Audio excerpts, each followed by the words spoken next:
I stare at the ripped sheet of notebook paper taped to the auditorium door. There's a pen dangling from a string beside it and a line of kids waiting to sign up. Elise grabs the pen and scrawls her name at the bottom of the list. "This is your chance, Shannon." Fatima prods me in the side with a sparkly blue nail and gives me a knowing look. She takes the pen from Elise and hands it to me. I shake my head, drop the pen, and watch it bounce back against the wall. There are different levels of theater kids. I'm a level 1. I enjoy working on shows, but I'm mostly here for my friends. I'm a techie, which means I do behind-the-scenes stuff. It's true, I sometimes envy the actors. Singing and dancing is probably more fun than spending hours with a hot glue gun. But I stay where I'm comfortable. Standing alone on stage, being judged by my friends, performing for a packed audience, those are the total opposite of comfortable. Fatima is a level 2. Like me, she prefers to work backstage. But while I'm partial to costume design and props, Fatima is obsessed with anything involving hammers and screwdrivers. Operating a power drill is her favorite hobby. She's talented, too. Last summer, Fatima built a giant doghouse all by herself for our production of You're a Good Man, Charlie Brown. Elise, the only actor among us, is a solid level 3. She spends the week after auditions working on her prediction chart, a massive bulletin board where she guesses the entire cast list. Imagine a serial killer's lair with pictures and post-it notes connected by bits of string. Except with more sequins. "Are you sure?" Fatima asks. Kids are jostling behind us, but I stand frozen in place, staring at the list.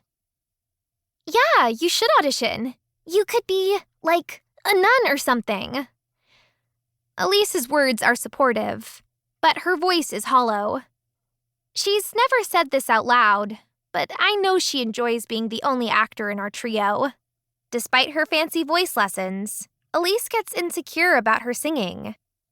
I take one more, slightly wistful, glance at the notebook paper, then shake my head. Nope, I don't sing in public. That's my go-to excuse for avoiding the spotlight. Nobody needs to know about the hours I spend under the covers watching videos of Broadway stars, imagining what it would feel like to be on stage. Fatima sighs, disappointed by my decision, but Elise nods happily. She's jittery as we find seats in the darkened auditorium. We pick a row halfway back, near the other middle schoolers.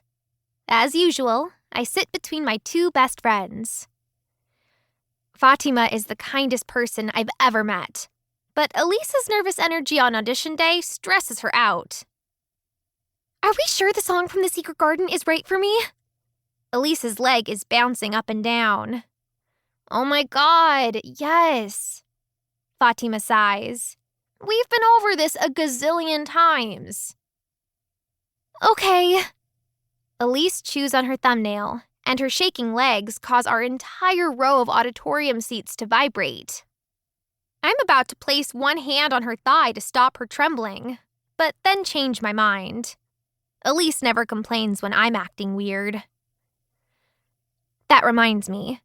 I slide a tube of chapstick out of my pocket and trace my lips in 3 complete circles. I press my lips together 3 times to evenly spread the waxy balm, then snap the lid back on. My therapist would tell me to resist the urge to soothe my lips, but it's hard to fight my brain all the time. I know it's irrational, but I fear the entire day will be ruined if my lips get chapped. And with auditions today, I'm not taking any chances. The noisy chatter filling the auditorium fades to silence as Mr. Bryant, the director of the Rosewood Youth Community Theater, walks onto the stage. A few rows behind us, Robert Zhang shushes everyone, even though the room is already quiet. Yes, he's that kid. Next to me, Elise's leg twitching intensifies as a dramatic spotlight shines on our director.